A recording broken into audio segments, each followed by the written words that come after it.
Well, folks, we are a week away from the NBA draft lottery. Philadelphia 76ers hopefully keeping their pick, jumping up a few spots to number one, and changing the franchise for the better, of course, by acquiring one Cooper Flag. We still have a week to wait, so we have more. Have you ever heard of discuss. jinxes before, Devon? Like, come on, you better be knocking on some wood over there. Like, this is outrageous. Right here, man, right here. Oh, it's knocking, man. We were knocking on the wood, but in the meantime, we still do discuss some of the other prospects in the event that they do fall, maybe to 5 or 6, somewhere in that 3 to 4 range.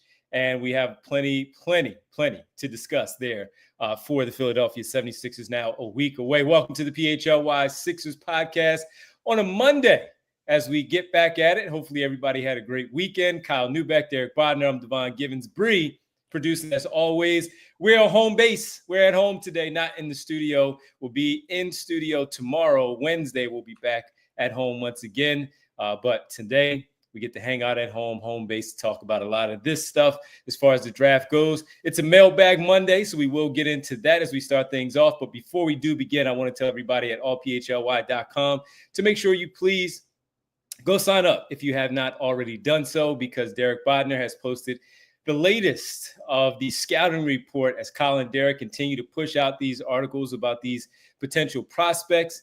This one, Kasparis Yakunis, the scouting report from Derek Bodner. Is the pick and roll wizard just what the Sixers need? That's the latest at allphly.com. So if you are a member and you did not check it out yet, please go give it a read. If you are not a member and you do want to sign up and read this story, Derek has posted that already. And once again, you need to sign up at allphly.com, and then you have the ability to read that particular story. Derek, what did you and looking at Yakunis as you have all season long, but also doing the scouting here for this piece, what are some of the things that people can get ready for once they get into this read?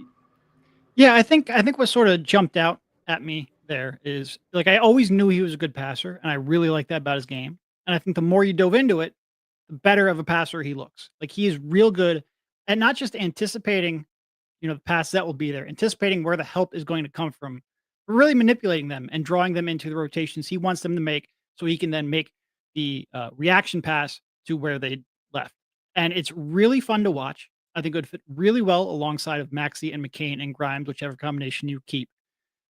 But I think watching him, I also, something I always thought was a key skill in that jumper, like, that has to translate. Like, there's just not enough margin for error with the rest of his game where, he can be a so-so pull-up jump shooter or a good pull-up jump shooter. I think he has to be borderline great at it in order to really unlock, because he does have so many other limitations. So I came away, I'm still I think people are reacting a little like he's fallen. At one point, he looked like a top 4, top 6 lock. A lot of people have dropped him anywhere from 10th to even possibly outside the lottery. I think that's an overcorrection based off of, some fluky late season shooting. But I understand the concern because that shot has to translate. I still think he's like a 6 through 10 kind of prospect in this draft. But like I said, that shot has to be very, very good in order for him to carve it. I think he's a bit of a boomer bust kind of prospect, actually. All right. Well, everybody, make sure you go check that out. Read up on it. Kyle give his thoughts on Yakunis a little bit more here. But we do have some mailbag questions that we wanted to start off with on this mailbag Monday. And we begin with our first one that we have here. Let's see what we have. Eamon. Is that Eamon? Eamon. We're going with Eamon on this one. You guys have probably discussed this and I missed it, but I wonder what the chances are that they trade the pick if they keep it but don't jump ahead. It's an interesting question because if the front office truly evaluates the team as a contender next season, looking to trade the pick for immediate help would be logical. But I don't think Morey actually believes they will be a title contender next year. What kind of return would you be looking for in order to trade that pick? Corollary is what he was saying. What kind of return would you be looking for in that pick? Kyle, you start off with this one, if you could, about this question. What would you be looking for in any type of trade if they keep the pick? Here's my thing. I'm not trading out basically at all, right? The only hypothetical where you could convince me this pick is outgoing is if it is part of a package for an in their prime or close to their prime star that is going to change the immediate future of this team. And I don't think that trade is out there. We have talked about last week specifically. We talked about the potential for Giannis to get moved this summer, right? And so, if Giannis is available, if Giannis puts Philadelphia on his short list, and let's say they can reasonably put together a package that interests the Milwaukee Bucks to get into the mix there, then you could say to me, okay, I'm maybe willing to say number 6, number 5, whatever is on the table. Otherwise, the only way I'm making a trade using this pick is more than likely to trade down, but not too far down, right? Because I think where I'm at with this draft class, the more that I've gone deep on it, and Derek is working on his big projects with the draft, and we're spending all this time thinking about these guys, I just don't think there's tons of separation from, let's say, 6 through 12 or so. Like, there are probably a couple of distinct tiers within there, but I think a lot of those prospects are close. And if there's a team that says at 10, at 8, at 12, at one of those spots, hey, we'll give you a pretty good trade offer to get up into the top, maybe the 5th pick or the 6th pick, I'm certainly willing to listen on that front. But otherwise, I don't see a ton of like, man, there's a trade out there that I'm like really itching to give up an opportunity to take a top 6 player in this class. I like a lot of these guys. I'm not head over heels in love for more than maybe a few guys, but I think this team is just screaming out for youth. It's screaming out for athleticism. It's screaming out for some form of playmaking. So, someone like Yakunis, who Derek wrote about today, certainly fits in that regard. And frankly, like, if you're in the top 3 or 4, the upside is just too great for me to say I'm moving that pick in general, unless you absolutely blow me away. So short of a Giannis type trade, I don't even know that I would trade it for, this is going to sound crazy, I don't even know if I'd trade it for Kevin Durant, because Kevin Durant is 37 years old, and I personally don't view this team as a team that has championship and contention equity going into next season as constructed. So my view is that they basically shouldn't trade this pick, period. I think the front office, given Daryl Morey's view on the league and how he kind of views the impact of young players, which is to say he doesn't believe in it a ton, I would say it's more likely they trade it than I would trade it, but I still don't think it's a super high percentage chance. Yeah, no, I agree with pretty much everything. It is like Kyle, I view the draft. Usually I have pretty defined tiers, and like a tier will be like 2 or 3 prospects, because at some point you go, no, I really do have a preference. And if I got, this player 4 picks down, I would be pretty disappointed in that. This year's different. Like it could legitimately be like 5 through 13 where I don't really see a ton of separation. And I truly cannot remember very many drafts like this, but that's where I'm at least right now. So if you can help me, move down from, let's say, 5 to, although 5 there might be a tier break, maybe 6 through 11, I'm willing to entertain that if you can give me a piece that would fit next to Maxey and or McCain long term.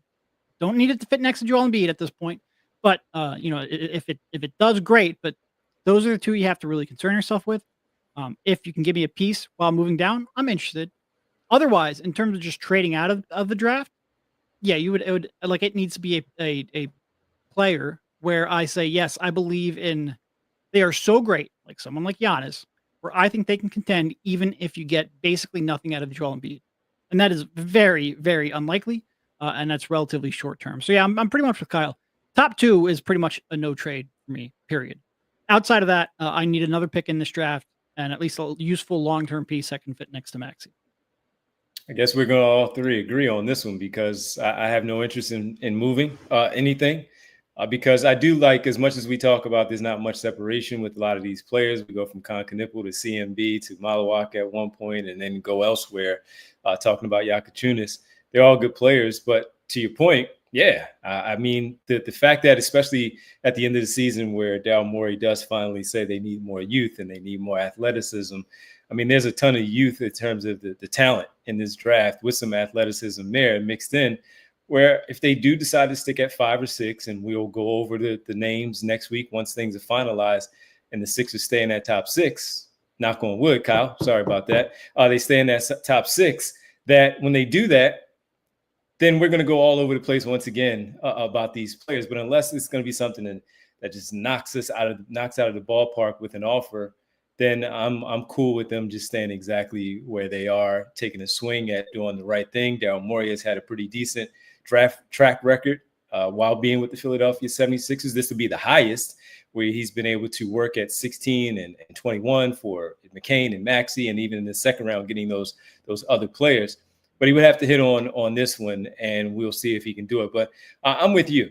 And it's especially when there are others, like other teams that may have more to offer when it comes to Giannis. When we discuss Giannis, and there may be some other teams, Kevin Durant, Kyle, you mentioned him. Also, maybe some other teams that could offer more, and it might be a more seamless fit for him at the stage of wherever those particular franchises are versus where the Sixers are. It'd be totally different if they were in the playoffs again this year and they did make another run. They get to the second round and they fall short once again. And you're saying to yourself, yeah, they just need that other guy once again to go do it. Then that would be the one that you plug and play with Kevin Durant. But we don't know where they are right now. And that's why you most likely wouldn't do something like that with Kevin Durant. Giannis is a different story, but Kevin Durant, I agree with you as much as I love him. That's not the one. And I would add on to this, right? I think all of us probably leave the door open more on something like a trade back, right? Mm-hmm. Where you say, hey, if these prospects are close enough and someone is really dying to get to 6 because they want Malawak or Fears or, whoever it might be, you absolutely take the phone call. I do think if you just look at the teams that are in that, like, let's call it the 8 through 12 range, I don't think a lot of them are dying to get up and trade up there, right? Like, I don't think Houston with Phoenix's pick is like, man, I really need to get up to 6. I don't think the Blazers are. I think the Blazers are actually in a good spot at 10, where if Yakunis does slide, Derek, after we talked about him as a maybe mid-lotto guy, he makes a ton of sense in Portland, right? So you're probably incentivized to just say, we're okay hanging out here. And I think as you go down that list, once you get past 12, where there'd be real value, and if somebody's jumping up 7 picks, 8 picks or so, that's going to take some significant capital. That's when it gets a little dicier with like, are you really going to trade back and take like a Jace Richardson who doesn't really fit on this team? Are you going to try to bet on Agor back there who has some flaws but is an interesting playmaking prospect? I frankly think one of the only scenarios where I'd be incentivized to trade back pretty far is if there was a equivalent to, you guys watched the NFL draft, at least in some capacity, where the Falcons traded up this year and they gave up a future first and a second and all this stuff. If there's somebody who will bowl you over to make a big trade back, of course you have to consider it then. But broadly, if I'm thinking about trades here, it's probably just 2 or 3 slots or 3 or 4 slots, somewhere in that 8 through 11, 8 through 12 range, because once you get past there, that's when I am like, I think I'd almost rather trade out than have to pick between a bunch of these flawed guys at the end or out of the lottery. No, totally agree. Totally agree on that, man. And that's just where we are today. Now, once we start to get some of the measurements, as you guys talked about, that might change some stuff where players might jump up, others might fall back a little bit, but it might fit better with the 76ers where you feel compelled to take them at that particular spot or move back a little bit, pick up that extra pick that Derek also talked about in any deal. All right, let's take a quick break. We'll come back and we'll get to more of our mailbag questions later on.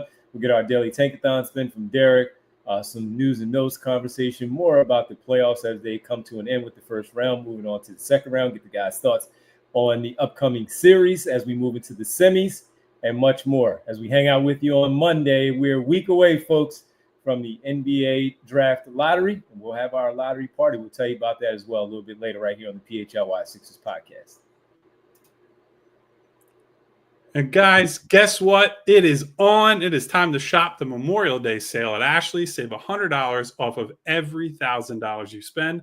Plus, get amazing savings on outdoor furniture. I know you guys are getting excited about whether it's your backyard, your deck, your front porch, whatever it is, putting some new outdoor furniture out there to have some barbecues, some parties, some get-togethers. Ashley's the place where you got to go. And that's not all. Get 60 months special financing, and your furniture is delivered free locally. Plus, with your qualifying purchase, you get a free gift. So save on top brand mattresses, get free local delivery, setup, and removal at Ashley, South Jersey, and Philadelphia. Visit ashleyfurniture.com for more information. Financing with approved credit, minimum purchase required. Some exclusions may apply. See store for details. I also want to tell you about TrueMark Financial. If you're working from home, like we are right now, it's time to stop calling plays from the couch. With the TrueMark Financial HELOC Select, you can tap into your home's equity and finally upgrade that home office, build out a better space, or just finish the projects you've been putting off. With a HELOC Select, you get a great low rate, flexible access, full funds all at once or only when you need them, lower rates than most personal loans, and no penalties if you pay it off early. Visit TrueMark.com/PHLY to apply and turn your work from home game into a winning play. Terms and conditions apply. Visit TrueMark.com/HELOC for details. Federally insured by the NCUA, Equal Opportunity Lender, NMLS 404938. Welcome back to the PHLY Sixers podcast on a Monday. Welcome to everybody who just joined us, like Hedfa saying, I'm so late. Sorry, I'm late. Work meeting ran long. It's all good. It's all good. That's how those Mondays work out sometimes, where those meetings go along. Thank everybody for hanging out. Make sure you go and like and subscribe to the show as we, again, lottery, a week away, and we have plenty to talk about. We'll get to, once again, a little bit more with this basketball team in terms of the lottery and what we're doing. You know what, Bree? Let's let everybody know about the lottery party that we have coming up. The lottery party, draft lottery party at the PHLY studio a week from today. That will be on Monday, May 12th at the studio. Can't wait to see everyone that's there. There's still room for you to sign up to come hang out with us and join us with Derek and Kyle and Rich and Bree. Myself will all be there. Vince will be there. I'm sure Chris will be hanging out. Food, drinks, pop a shot. Derek needs to practice a little bit more to make sure that, the right angles, all that. It's your room, man. You can't let anybody walk in the studio. I've talked a lot of trash, man. I can't. I've got to be ready to go. I've got to. You will be. All diehard members, you are certainly available to sign up right now to join us. But there's room for you if you haven't signed up to become a diehard member to join us at the draft lottery party on Monday, May 12th at the studio. Tonight, the Flyers have theirs, guys, so we get to see how it all plays out with them. A little template there, a little bit of how it goes for them. So everybody, if you're double dipping, you're going to the Flyers as well. Have yourself a great time with Bill, Charlie, Kelly, Brenna, everybody at the studio tonight for the Flyers NHL draft lottery party. By the way, the Knicks and the Celtics play at 7:30. So we were talking about the times. We didn't know if it was going to be 7 or 7:30. The Knicks play at Knicks Celtics is 7:30 game 4 on that Monday. So I'm guessing that around 7 o'clock, that's when things will get underway for the draft lottery to find out where things will be playing out for the Philadelphia 76ers on Monday. All right, let's get to the very next question here on our Mailbag Monday. Booby Styles, Booby_Styles. What up, Booby? Daniel Gibson checking in. Booby. Last year's offseason went perfectly according to plan, even though the results were obviously absolutely horrific. What do you think an offseason going, quote, perfectly according to plan looks like this year for Daryl Morey, given the median outcome of the Sixers picking where they are currently slotted or one spot below?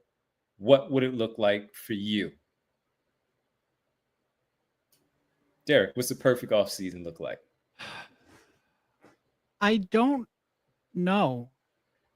And that's a really weird answer. And I know that's a weird answer. Can it start with the lottery, though? Can it start there first? Well, sure. Yeah. Perfect. Well, I think the question was median outcome. Yeah. So we're taking winning the lottery off the table here. which is a shame because that's like the one thing that you can I say for know. certain. Yeah, right. No, I mean it's tough because you don't like unless you're going to blow it up, which I don't think the Sixers are going to do. It's hard to like you're stuck in no man's land right now. You don't know if you're, I think they're going to give him another chance to try to come back and try to compete. And until that happens, you're kind of in limbo. And, I certainly don't want to give up assets to try to make the team stronger right now. Like I don't want to give up like the Clippers pick unless it's an absolute home run, things of that sort. I'd love to accumulate more assets, but you also don't want to completely sell until you're ready to make a final decision on Embiid. I think you draft your player wherever you end up getting the pick. You try to get your guys back, specifically Grimes, on a good contract, and you preserve flexibility for future trades. Like we have said this before, I don't think this is going to be a massive offseason in terms of reshaping the team. Now, I say that knowing full well that since I'm on record saying that, probably going to end up blowing everything up and making me look like an idiot. That's fine. At least we will have fun talking about it. But I think this is mostly a run it back offseason, and you hope to make good, smart moves so that you're flexible when you're finally able to make a pivot in whichever direction you think you need to pivot from. I think there's a very clear starting point for what a perfect offseason looks like. It's that Joel Embiid gets to the end of this recovery timetable for the surgery he just had, and his knee miraculously feels better, right? Like that. Any ideal offseason for this team, short of the trade market looking a lot different than we estimate it looks like right now, hinges on this guy gets right. He spends the offseason doing whatever it is he has to do to be in best possible position for next year. So in my estimation, that would be he's locked in on his diet, right? Which we know he changed some things about his diet going into last season, dropped some weight. He's locked in on that. He's getting in lots of low impact cardio to get his lungs and his legs up, right? So I would love for him to be in the pool and swimming like Tim Duncan. Do some damn yoga. Like I don't know what it is, but do some things to be limber, to be light, and frankly to play a little bit more of a complementary role than probably he has in the past. In terms of the draft, if we're saying they're keeping the pick, but it's going to be a low, they're either going to stay at 5 or maybe they slide back to 6. I want a guy who comes in and helps, not changes the culture by themselves, but comes in with the intent, like I'm coming in to make a positive impact. If that means on a given night, I have to go get 15 rebounds and I get 1 or 2 shot attempts, I'm going to do that. If that means I have to lock in and defend the best guy on the other team, I'm going to do that. If I have to come in and I have to score points, I have to be a secondary threat rather than the fifth option some nights because guys are out of the lineup. I need a player with that pick who is coming in with the mentality of I will do whatever it takes. And I do think there are a few guys in that, let's say 4 through 6 range that I think can be potentially tone-setting players, including someone I'm writing about for tomorrow. So that's the ideal there. You get to the free agency and we look at end of the roster and two-way stuff. Commit to what they said at the end of the season. Youth, athleticism, size, right? Like I don't need to see, I don't care if there's a local story with Kyle Lowry who wants to play his 600th year in the NBA. Nobody over a certain age and nobody that's under a certain height are allowed on this team anymore. Get me big guys, get me athletes, and get me guys who are not close to cashing in their Social Security checks and are members of AARP, right? Like this team needs to be able to run with Maxey, with McCain, spread the floor, switch on defense, and play a brand of basketball that, frankly, as a group, they just simply were not equipped and able to play last season. So it's hard to put exact names on it now, right? Because I think if you just went down like here are the unrestricted free agents list, I'm not going to lie to you, it would probably be an uninspiring group, right? So you have to think more about who are some teams that are going to shake things up? Where are there opportunities to pick from somebody's roster, or they're undergoing changes and we want to capitalize? And I'll give you an example coming off of last night's Game 7. The Houston Rockets are probably coming out of that series saying, everybody who is not named Amen Thompson is potentially available in the right deal. And some of these guys are going to be moved in a potential move for a star, either because of value, salary, or whatever. But if they're looking at their roster and they say, you know what, we don't have enough creation, we don't have enough shooting, we need better guard play, like we don't believe in Jalen Green, Fred VanVleet's too old, maybe we got to flip some of these guys and turn them into, pick up the phone and say, what is Tyrese valued like for you, right? Like just make the phone call and be on the phone looking at opportunities like that where I don't think he's going to be available at a cut rate deal, but you have to be banging down people's doors and saying, we are committed to getting younger and more athletic and putting live bodies around who and what we have. And so what exactly it looks like is going to change based on what opportunities are there. But the general outlook, the general approach, I think has to be, or I think is pretty straightforward for me. The problem with the Embiid part, though, is we won't know that until about December or January of next year. Of course. A successful offseason, really. Yeah, and a successful offseason, we just won't have any idea as it's going on. Like, they can do all the right things, say all the right things. I mean, he came into this season looking like the best he's looked since before he missed those first 2 years in terms of weight loss. It didn't matter. He couldn't stay on the court for more than a couple games at a time. He could come in saying the knee feels great, his mobility's back, he could be 20 pounds lighter, and it might just not matter. So it's real tough to be like, yes, we feel like this was a successful offseason. I'm sure the Sixers will say that, but it'll be real tough for us to get to that point until he proves that he can stay on the court for more than a bit, and that's going to take quite a bit of time. Well, it starts, as we always say, it always starts and ends with him. So even in a hypothetical where a perfect offseason goes for the Sixers this summer, it starts and ends with him. And it's unfortunate that that's where we are, but that's where we are. We may not know until later in the year, into the calendar year or the start of early next year. But getting the good returns, of course, number one. Yeah, it's not as drastic as seeing another Ben Simmons summer video and saying, oh, okay, here we go again. But it's one of those deals again where, hey, man, you got to show it. You got to go out there and show it. And you got to show us that you can actually stay out there on the floor for an extended period of time in that particular game, play a couple of games a week and just simply get into a rhythm. And we've talked about this a ton during the season, and we've talked about this in the brief time that we've had an off season here about the chemistry, that it's still not there. There's still something that needs to be done with the chemistry between Embiid, George, and Maxey that we still don't have the answer to that question either. We have a small sample size. It shows some good, promising things, but it clearly wasn't enough, as they had arguably their worst season in franchise history because of what the expectations were coming off of the perfect last offseason and what we thought this team would be. So it starts and ends with him, as it typically does. And then they have to get to work. He has to get to work to make sure that everything works out as perfectly as possible and show that he can stay out there healthy enough to help get this team back into the playoffs, number one. And as they do that, then we'll see where we reevaluate them at the end of the regular season, going into the postseason, if they're lucky enough to be in that spot. And then with the draft pick, certainly bringing back Quentin Grimes, does Yabusele fit into that as well? Do you get so lucky that Andre Drummond says, no, I'm not taking the $5 million. I'll go out on the open market and do something. I mean, you have to hope for a lot. But could this be a different team, though, Kyle, when you look at like the offseason as you talk about it in that way? Could it be that, yeah, maybe there are some moves. They could look a little different in terms of what their role players look like based on the trade. So an offseason, certainly that we don't know what it's going to look like. We had a better idea of last offseason because of the amount of money. You just knew that something was going to happen. This one, it's just not much. This is just total unknown right now.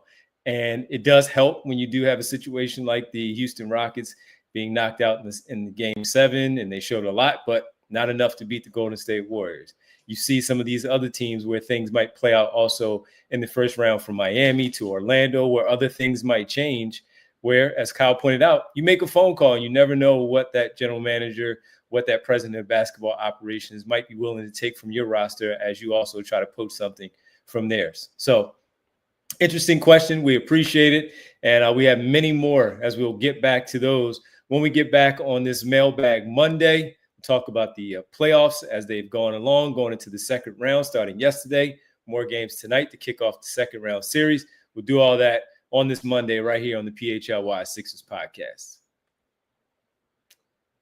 Let me talk to you all about my good people from Rothman Orthopedics. And while it's been raining a little bit, so you might have been stuck in the house, but maybe you felt like you can go to the gym, get some work in there, go to the basketball court, maybe a little handball, maybe some indoor tennis that you're doing, maybe some bowling, something as simple as that.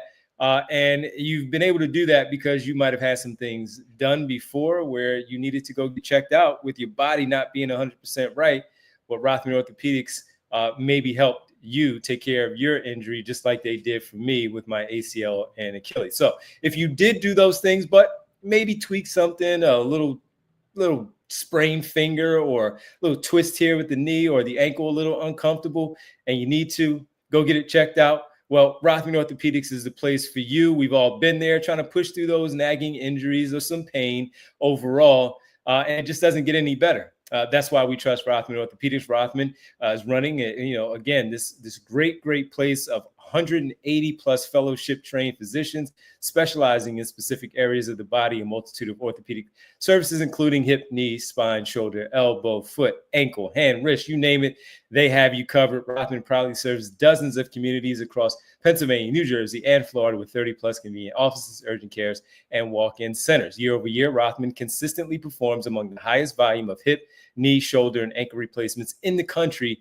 at over 60,000. Now, you might be one of those, once again, that needs to be checked out or might need something repaired. Take it from me, someone that had to have both a knee and an ankle repair. Rothman Orthopedics was the place for me. So if you're looking for the place to go to get checked out to make sure it's not as severe as mine, or if it is, and you want to get right on it and get it corrected, Rothman is the place for you. For more information, visit rothmanortho.com/landing/PHLY. And gang, for the past 30 years, Golden Nugget Jewelers has operated out of the very same location in the heart of Philadelphia. Customers from across Pennsylvania, New Jersey, even Baltimore, New York City, I'm sure Delaware, I'm sure other places as well, they've come to Golden Nugget Jewelers to find the perfect engagement ring or wedding band. Their staff is highly trained and dedicated to providing a personalized shopping experience. I will tell you, as somebody who's shopped for some expensive jewelry in the past, it can be stressful. Sometimes you don't know what you're looking for, who you can trust for guidance, advice, whatever. Golden Nugget Jewelers is where Philly has been going to get their engagement rings for a long, long time. They have a vast selection of rings, wedding bands, and also high-end watches, fashion jewelry, sparkling diamond necklaces, bracelets, earrings, and more. They are family-owned and operated since 1987 at Chestnut and 8th in downtown Philly. You know where they are, you know who they are, and you know you can trust them to help you out with your purchases. You deserve an expert and the best price. Golden Nugget Jewelers, where Philly gets engaged. Visit goldennuggetjewelry.com today to learn more. Welcome back to the PHLY Sixers podcast. Kyle, Val sent you a little message there, my man.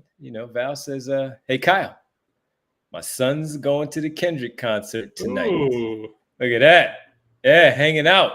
Val, I don't know how old your son is, but if you tell him to look for the guy in the Jesus Shuttlesworth Lincoln jersey. Oh, you found it. And it was in a box in my basement. If he finds the guy in the 34 Lincoln jersey and he's old enough to drink, I will buy him an adult beverage. I will not tell you where I'm going to be seated because I don't want to dox myself or invite any questions about that, but tell him to keep an eye out for me. It was in the box. That's funny, man. That's cool. That's cool. So you get to wear the Jesus Shuttlesworth to the concert tonight. Yeah, the classic white guy at a rap concert uniform. Just got to really lean into the bit, I think. And that what size jersey is this? Is this an oversized jersey? It's big enough I can fit either like a crew neck or a hoodie under it. So That's probably going to be the move based on the forecast. Nice. Absolutely. Should be good, man. Hope you enjoy it tonight. Let's let everybody know also we do have our second annual golf tournament coming up here too, folks. We want to let you know about that. We got to let you know that you get to hang out with us for the second annual PHLY Liberty Open. That's Saturday, June 14th. That's the 2 p.m. shotgun start. Valley Brook Country Club. Of course, great food, drinks. It's presented by Xfinity. So we hope to have you out there. We missed it last year. We were in Las Vegas, but we get to be here for the second annual, and we hope to see you all out there. So it should be a good time. I will also be wearing my Jesus Shuttlesworth jersey to this event until they throw me out of the country club, and then I put some more suitable clothes on for the festivity. Hey man, well look, it's our event. I don't think they're gonna throw you out anywhere. So sports your jersey, man. There's decorum at golf clubs. Sports your jersey, man. That'd be cool. Second annual PHLY Open. So we hope to see you there. Valley Brook Country Club in Jersey. Jaws' place. It's a great spot. So we hope to see you there for the second annual presented by Xfinity. Just go to allphly.com. Check out the events page. Go to the drop down and check out all the events. We mentioned our PHLY lottery party for us for the NBA draft lottery, the NHL draft lottery tonight. Fran has his film session tomorrow at the studio as well. A ton of people already signed up for that. So again, great stuff here at PHLY. We hope to see you there at the second annual golf event. All right, let's get to the next question here that we have, Bree, from Dr. Blah. Had the results of the first round of the playoffs changed your squinty-eyed view as to what the Sixers need to do to reach their top tier? There was a lot of talk about how double big was the way forward, but many of those teams just lost or were matched against very flawed rosters. Thanks, Dr. Blah, for that one. What do you think with that one, Kyle? We talked a lot of double bigs last week. Now, Cleveland is still available, but we did bring up the Houston double big of Steven Adams and Pierre Şengün. Those Which guys they went away from a lot last night, too. They did. So what do you think of? Has anything changed after seeing the first round come to an end? No, honestly, and I'm glad that Derek pointed that out. One of the things I would say watching that Game 7 was, I don't know that the issue was the double big. The issue for Houston was they don't have guys who can dribble and shoot for the most part, right? Like it's a team filled with even like Jalen Green, right? Like Jalen Green is probably the avatar of their issues. Him and Amen Thompson were not putting pressure on the Warriors as shooters. Certainly Steven Adams is not, but like the Warriors sat in a matchup zone for a lot of that game. Mm-hmm. And the way to beat a zone is to make threes. And if you can't make threes, to offensive rebound, because zones are susceptible to being punished by offensive rebounds. And frankly, they just didn't take enough threes. Like that was the big problem in that game.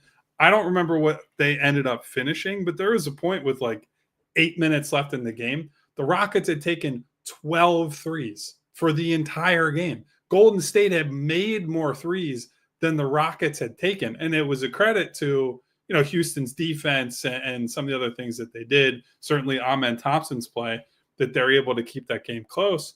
But I think, double big, the reason that we brought it up, and it was a theme on the show you and I did last week, Devon, is the reason that it's going to be a constant moving forward is these bigs are getting more skilled, right? You have more of these guys coming out that can take guys off the dribble, that can space the floor, that can be playmaking hubs. And in some cases, they can do all of these things. And so you want to have guys like that on the floor. It's just a matter of, how does that skill set match with whatever else you have going on the floor? And so I think what I would say is it's more about you need to have guys that are just complete basketball players. They don't necessarily have to be, lights out 45% shooters. They don't need to be prime Scottie Pippen on defense, but they need to be able to switch a little bit. They got to be confident and capable as open shooters. Got to be able to attack a closeout on a straight line drive. That's something we've seen in the playoffs. The Sixers have failed that test in the past. I just think like depth is super important, and you can't ignore fatal flaws or like shared flaws amongst your team, right? Because when a lot of guys share the same issue, in the Rockets case, it's they just don't have trustworthy shooting. If you don't have a good series in that department, you're just dead, right? You can be the best defense ever. You can have a lot of things going for you, but if teams can just say, go ahead, bomb away, and you can't punish them, you're going to lose. It doesn't matter how talented of a team you are. So I would say roster flexibility and diverse skill sets across the roster, the big key in the NBA right now. On top of having, the top end stars to make it all work. By the way, 6 for 18 to finish off the night. Not good enough. 3-point line. Yep. Yeah, I mean, look, I don't, and I think probably of the people here, I'm the least willing to go double big, but it all comes down to like, okay, what's your 10-pole star? Like, if you give me Chet, yeah, I'll entertain double big. If not, like, I don't want to, big guys who don't have the requisite skill level to win in the playoffs. And like, yeah, it was great and even Houston. Like, if you give me someone as versatile as Şengün, at least offensively, then you can entertain that a little bit more. But I'm not going to force a double big just because I think that's the way the league is trending, because I don't necessarily think that's the way the league is trending.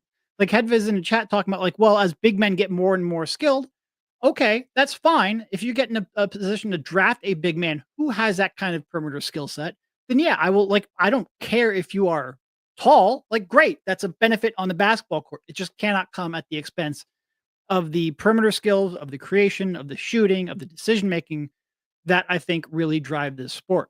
So it all comes down to opportunity for me. I'm willing to go double big if it makes sense, given the skill sets of the players that you have and the skill sets of the players that you can acquire. But I don't think that the results of certainly a first round of a playoff change my approach in that regard. And it needs to be, it's reactive, a double big, more than it is proactive. I don't know, Gene. Derek says he hates Twin Towers. Gene says Derek hates Twin Towers, man. I don't know. Derek did 9/11. Oh, man.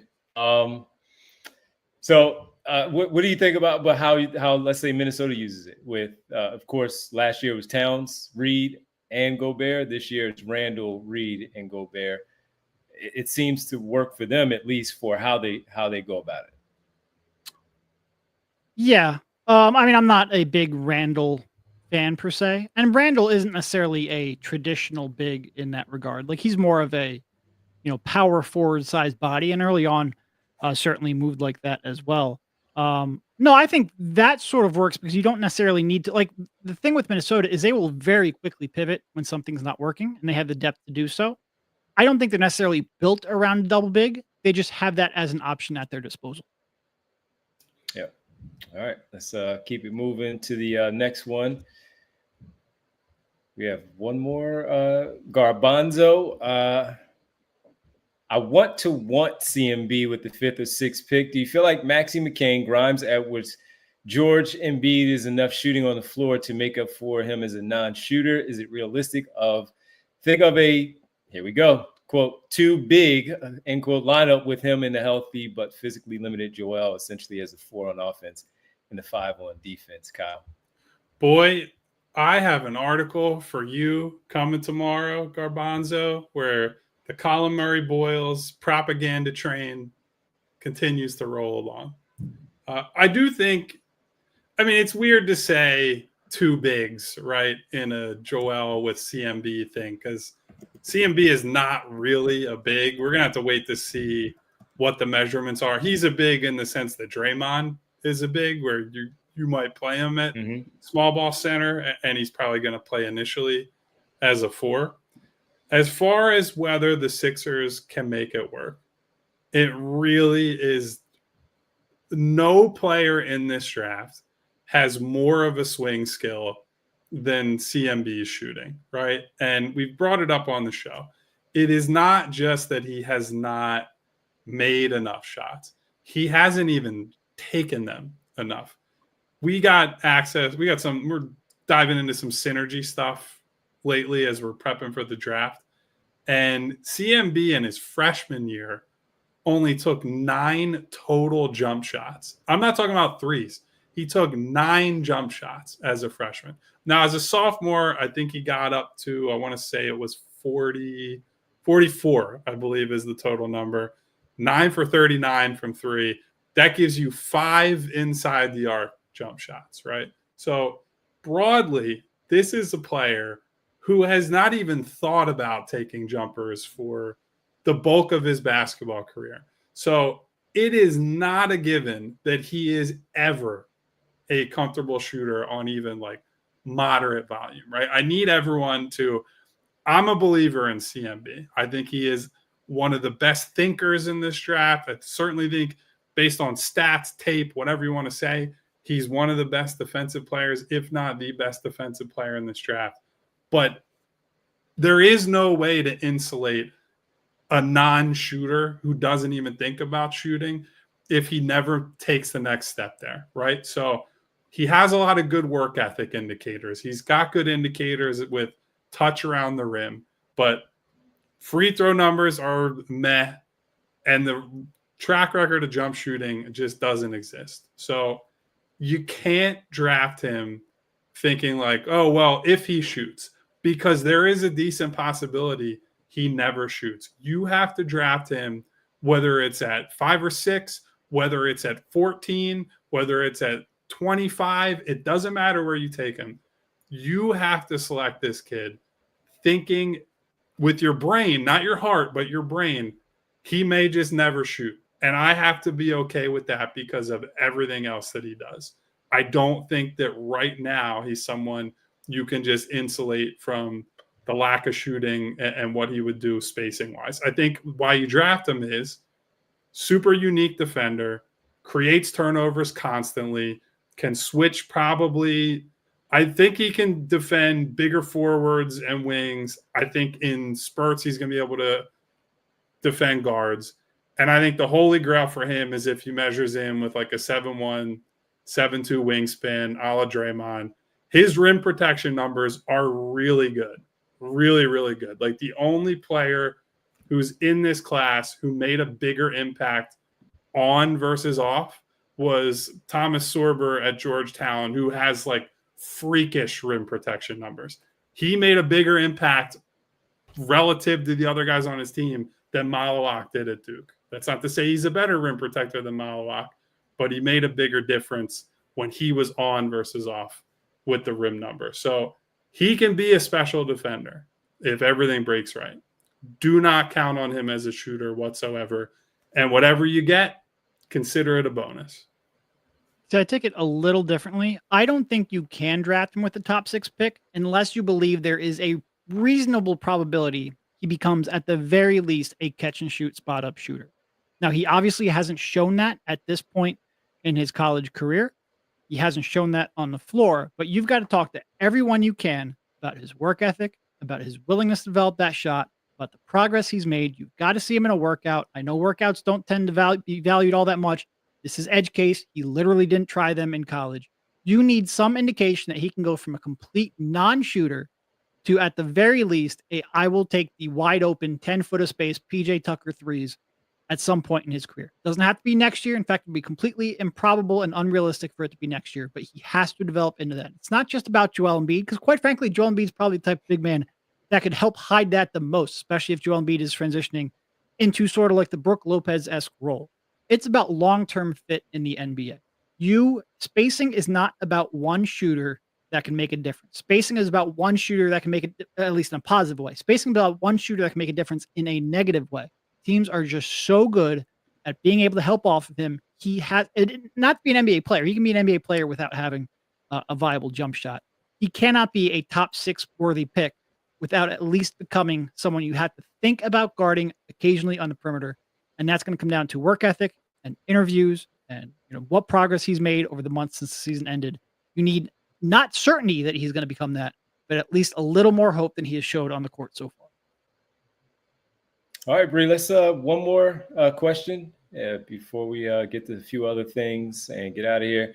Cheddar, future Mr. Oubre, appreciate it as always. What potential margin moves, quote unquote, margin moves excite you the most this coming off season for this thought experiment? Feel free to make assumptions about a draft pick and things like that, the opt-ins, etc.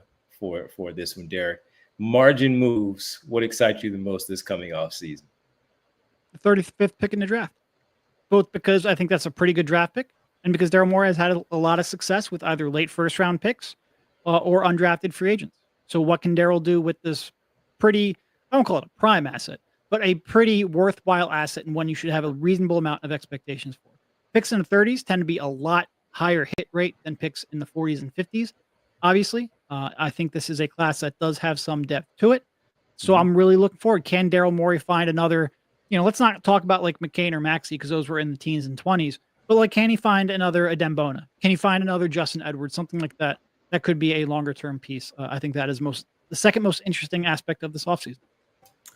I am in total agreement with Derek. I mean, you look at some of the names that are in that, let's say the 25 to 35 range, right? Like, I think you could be looking at a possibility where you say, hey, maybe we trade another future second to get up into the back end of the first to get somebody, or maybe you just hope somebody falls, right? Like, I think, for example, we've heard his name in the chat a lot, and we'll certainly discuss him at some point, but a Rasheer Fleming from St. Joe's, right? His draft range appears to be really fluid because on the one hand, he's got great size, good athleticism. He had a good shooting season at St. Joe's this year after being, basically a non-threat there previously. But there are a lot of questions about, can this guy create for himself, right? He's much more of a play finisher than he is anything else. And so maybe some teams say, we'll pass. We'll go for some guys with self-creation upside. And a guy like that falls to you. Like, that'd be a great outcome for them. Came up in the chat. Lendeborg from UAB, the 6'9". He's a versatile big man who, frankly, does not have a ton of basketball experience for his age, but has grown quite a bit and has diversified his skill set over the last couple of years. And you might look at him and say, hey, maybe that guy is a late bloomer who we're getting him right before he's about to have a massive breakout, that he's just a gem hiding in plain sight, right? So I agree with Derek. I think there are going to be some unique opportunities potentially at the top of that second, maybe very end of the first. If there's someone there that you feel is worth a gamble, a trade up, whatever, I think that could be an example of a margin move that makes a pretty profound impact on not just this next season, but moving forward. Looking forward to what they do with that second round pick because of the success that Daryl Morey has had in the back end of the first round. And hopefully if they're, again, knock on wood, keeping that top 6 pick overall. Before we get ready to get out of here, guys, 2 Game 7s out west. Denver knocks off the Clippers. And Kyle, you talked about it already about what happened in the other game. But your thoughts on Denver Clippers? We thought that one would be a really good series. It turned out that it was a really good series as they get ready to move on. And right now the first round matchup is set.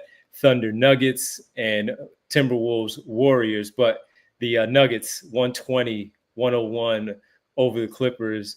Steve Ballmer flies in the wall from LA and they just get smoked in Denver in this one.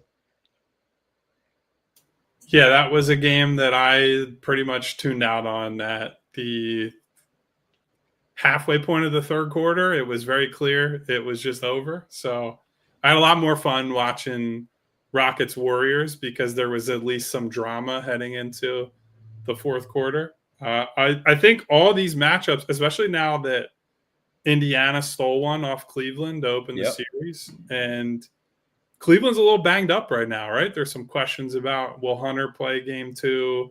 Mobley, I believe, is also questionable now. And Indiana, give them credit, man. They look good. Halliburton, just despite being Mr. Overrated, according to NBA players, just continues to win games and play well in the playoffs. So they just have playoff players, man. I mean, see it last season with Neesmith and Nembhard and Siakam fits into what they're doing. And you just talk about the most overrated player still getting a double-double with how he did it, man. They just have playoff players. And the coach, Rick Carlisle, just hasn't prepared every time. Yeah, so I would say other than Knicks Celtics, which I'm expecting to be a pretty easy Celtics win based on the regular season series.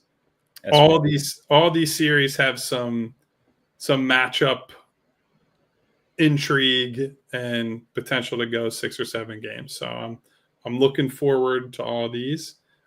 Piece of intrigue I wanted to bring up to you guys that we didn't talk about end of last week, and maybe we'll get deeper into this as we get closer to the lottery. Sam Vecini, friend of the show, put out his most recent mock draft. I want to say it was on either Thursday or Friday. I have to double check. And he simulated the lottery, so this was not on the chalk lottery order. But he had Trey Johnson going 3rd to Portland. And I'll give you the blurb that he shared, because Sam was recently on a workout tour like many of these top college guys are. End of the process. Quote, Johnson was the most impressive player I saw working out during my trip to the U.S. He had one of the best shooting workouts I've ever seen from a teenage player, showcasing a serious-minded intentionality about how he goes about his craft. He displayed the ability to hit shots off movement at a high level, something he rarely got the chance to do at Texas, that could charitably be described as anachronistic, but fairly described as hideously archaic. So Sam really pumping up what he believes is Trey's movement, shooting ability. We've talked about Trey as a guy who was stuck in a bad situation with not the greatest coaching, and just something to keep an eye on, right? There's these bits and pieces that come out during draft season about how this guy looks and what feedback is coming out. I'm not saying, hey, Trey's number 3 on my board now. I'm just saying it's something to file away in the notes as we get closer to late June. And it kind of backs up Jonathan Gavoni's also experience that he had with Trey Johnson. I think that's the one I sent to you guys of the workout, where he said he had a phenomenal workout with what he did. And we kept stressing that the coaching and the not necessarily, you hate to knock the teammates, but it's what it is. This guy's a lottery pick, and he's playing with a bunch of guys that maybe couldn't necessarily keep up with him as much as needed to be, and the coaching just wasn't good enough. So curious, as we talked about the bad habits being coached out of him. Let's see what happens, and that's pretty cool to hear that. Yeah, I mean, look, Brian Knight with a good point in the chat. I don't think shooting is a problem with Trey putting it all together, and he's 100% right. So him having a good shooting workout and him looking locked in during the workout, it's great. Look locked in defensively too. Like, try that for once, and maybe then I'll buy into you as a top 3 pick. That being said, I could see myself getting to the point where he's top 5 on my board, and more specifically, I could see him getting to a point where I would, like, if I'm talking myself into a high upside swing, there's a chance I could talk myself into him over Ace. And that's as much about Ace as it is Trey Johnson. I just believe that as much as I don't like Trey Johnson's ancillary skills, I think he has a chance of putting those together more than Ace Bailey does. But I don't necessarily believe in either one. Like, it's really, this is a super strange draft. And the 2 players with star upside, I'm really struggling to talk myself into. I would 2 players outside of Harper and Flag, of course. I would say this: watching Jabari Smith in that game last night made me like, boy, I really got to rethink the Ace Bailey stuff again, because his inability to take guys off the dribble makes it makes it hard to even take advantage of the shooting ability, right? So I don't know. I'm going to talk myself back into VJ again, I think. Not me, man. Not me. Me and Ace going down. Me and Ace sticking together. Listen, we saw your short that you filmed. I know where you're at on Ace. That's right. It's fluid over here, baby. We're still taking in information. We wait until the last second. I feel like my 3 through 10 is fluid, and it should not be like that. It reminds me a little bit of like the Justice Winslow draft, in which you could just talk yourself in and out of everyone. Yeah. Yeah. By the way, we're going to overtime quickly here, allphly.com, to finish off the show with us. We thank everybody on the TV side for hanging out with us. Jump on over to allphly.com. Real fast, Kyle. Where did Sam Vecini have the Sixers in that mock draft? They ended up at 6, and guess who they took, Devon? CMB. Nope. Your guy. Con Kniffle. Con Kniffle, man. Get the shooting. Man, this thing is going to change over the next month and a half so much. It's going to be a fun time, fun conversation overall. Folks, that'll do it for us on this Monday, on this Mailbag Monday. We'll be back tomorrow at 3 p.m. As always, don't forget that next week, our NBA draft lottery for us at the PHLY studio. Go sign up at allphly.com to hang out with us. I know many of you said, you know what, I'm going to do it, and you get busy and you forget. We understand. Life gets in the way. Don't forget to sign up. We're a week away from our draft lottery party at the studios, May 12th, next Monday at the PHLY studio. All right, Kyle, let's get ready for the world famous roll call on the way out. Thank you, everybody, for being here. Even though we're not in the office, you're still here with us. Now you're with us in our houses, our homes, right? It's a really personal, intimate feeling. Thank you for being here, supporting the gang, including, but not limited to, SB Cole, my girl Winona, Brian Knight. What up, B-Knight? Martian Lynch, who is absolutely disgusted that I'll be at the Kendrick concert tonight, I'm sure. Sorry, buddy. Sorry in advance. We'll talk about it tomorrow. Garbanzo, Mellow 3-point. We got Mom's grandchildren. Hey. What up, Mom? Aaron in the what building. Up, Aaron? Bootzilla. Igavini. Hedfa, who says friends don't let friends support drafting Ace Bailey. So, Devon, you're on the ship Hedfa. with Hedfa. I guess we're gonna have to have a talk at the watch party. We got Tyler Tiger hanging out with us. What's up to Tyler? Duck Holiday, been super active lately. What up to Duck? We got Joaquin from Cherry Hill. What up, Joaquin? DJ, a.k.a. Mr. Sandman, who asked, why aren't we wearing PHLY sombreros? That's a great question, Mr. Sandman, and it's because I have no interest in getting yelled at for wearing a sombrero. Very much so. That's basically the story behind that. Hello to Eugene Ross. Hello to INS. Hello to Sal. Hello to Jose Padilla. What up to Jose? How we doing? Who else we got in here? We got Chris Blaylock. Got a lot of people in here today, man. Jess was in here with the Purple Heart at some point. Phi Chi, definitely in here. What up, Phi Chi? Rick Morse, Rick, I did not know Rick was down like this. Rick Morse said, went to a Bone Thugs concert years ago. Some dude said I had the, quote, Steve Kerr look going. So, Rick, I know what I look like at a rap concert, and I am not ashamed of it. I'm just there to have a good time like everybody else. Go Adrian get him, Rick. D. Yo, Adrian. Never been able to say that on the show. So first time for everything. Theo, also in the building. And last but not least, I'm going to say Val. Val, remember. Hey, Val. If your kids are there and old enough to drink and they spot the guy in the Lincoln jersey, let me know. I will be there. See you guys. I won't be here, actually, tomorrow or Wednesday. I am off.